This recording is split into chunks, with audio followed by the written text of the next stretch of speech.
జ్ఞానయోగం. సర్వం కల్విదం బ్రహ్మ, సమస్తము బ్రహ్మమయమే అంటున్నాడు పరమాత్మ.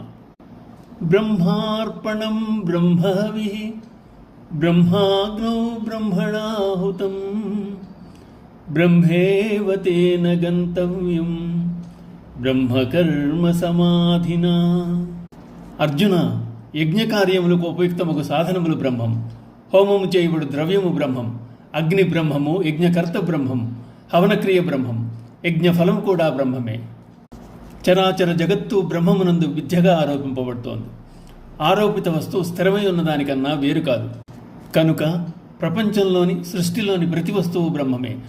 ఈ సందర్భంలో భగవానుడు హోమాన్ని ఉదాహరణగా చూపిస్తున్నాడు. ఆ క్రమంలో హోమకర్త, హవిస్సు, అగ్ని అన్నీ బ్రహ్మమే అని నిరూపించబడింది. ఉపనిషత్తుల్లో నిర్ణయించిన విధముగా సర్వం ఖల్విదం బ్రహ్మ అనగా సమస్తము బ్రహ్మమయమే. అందువల్ల బ్రహ్మభావముతో కర్మను ఆచరించిన యెడల కర్మ రూపాంతరము చెంది ధ్యానముగా, సమాధిగా మారి అటు పిమ్మట జ్ఞానరూపముగా పరిణతి చెందునని, చిత్తమునందు దైవభావాన్ని కలిగి చేయు కర్మ యజ్ఞముగా మారిపోవునని చెప్పడమవుతోంది.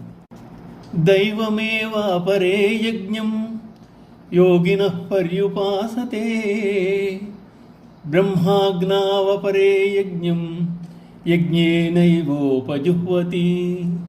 కొందరు యోగులు దైవ పూజ అనే యజ్ఞమును, మరికొందరు పరమాత్మ యందు ఏకీభావ స్థితితో ఆత్మరూప యజ్ఞమును ఆచరిస్తూ జీవుని పరబ్రహ్మం అనే అగ్నియందు హోమం చేస్తున్నారు. అనగా దైవ ప్రార్థన ద్వారా కొందరు, మరికొందరు జీవుడు దృశ్యములో భాగమే కనుక జీవుని బ్రహ్మమన అగ్నియందు అనగా ఆత్మయందు హోమం చేస్తున్నారు. ఇటువంటి సాధన బ్రహ్మయజ్ఞంగా చెప్పబడింది. దీనిని ఆచరించువారు యోగులు, జ్ఞానులు.